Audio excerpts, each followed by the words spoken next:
Tent Table's heavy-duty portable dance floors are an excellent choice for indoor and outdoor events, such as wedding receptions, graduations, or family reunions. In this video, we'd like to explain how to set them up. This process may seem complicated, but it's actually quite simple, and we're going to show you how to do it. We recommend watching this entire video before starting, so you don't accidentally skip any steps.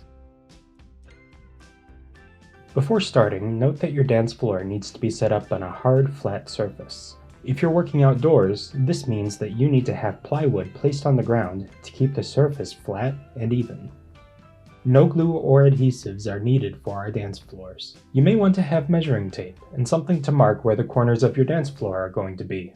You're going to be starting from the top left corner when you build your dance floor, so make sure you have a good sense of where that is so you don't have to move it after setting up.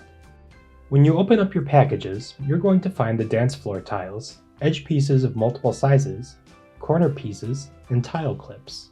The number of each part varies based on the size you ordered, but the setup is still the same process. Your first step after removing items from the box will be to insert the tile clips into each tile. There will be 7 clips per tile. One side of the tile will remain empty, the opposite side will have 3 clips inserted, and the other 2 sides will each have 2 clips inserted. Do this for every tile before continuing. Once all the tile clips have been inserted, you're going to lay out the tile pieces in position as seen here. Before you do this though, you should keep 2 things in mind. First, as you will see for yourself, our dance floor tiles are 1.5 feet by 1.5 feet.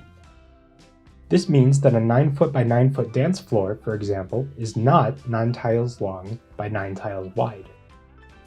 The second thing to keep in mind is that when you lay out the tiles, they need to be arranged so that the clips of each tile face a certain direction. Start your first tile in the top left corner of your dance area with the 3 clip side facing your right, and lay out your entire top row from left to right so that all of the other tiles in the row also have their 3 clip side facing right.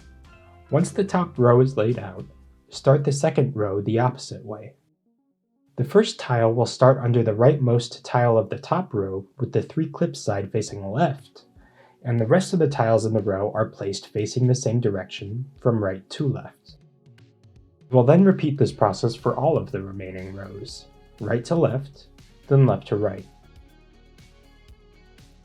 Now that the tiles are laid out, connect them to one another in the same order that you placed them. From left to right for the top row, then right to left for the second row, and repeat that until you get to the bottom. As you do this, you're also going to add the edge and corner pieces. The corner pieces will be placed at the 4 corners as seen here, and the rest of the pieces need to be placed so that none of their edges line up with the seam between tiles. Place them like this, not like this. Your dance floor is now ready to use. When the dancing is over, takedown is just as simple. Remove the edge pieces and detach the tiles in the reverse order that you placed them, starting with the bottom left tile that has a 3 clip side facing outward.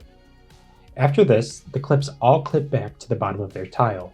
When packing your tiles back up, we recommend alternating between right side up and upside down for each tile you place in the box. This way, the top of one tile doesn't get scratched by the bottom of another tile if they shift around during transit. Thank you for watching. If you have any other questions, please reach out to our customer service representatives, who are happy to help with any issues you may have.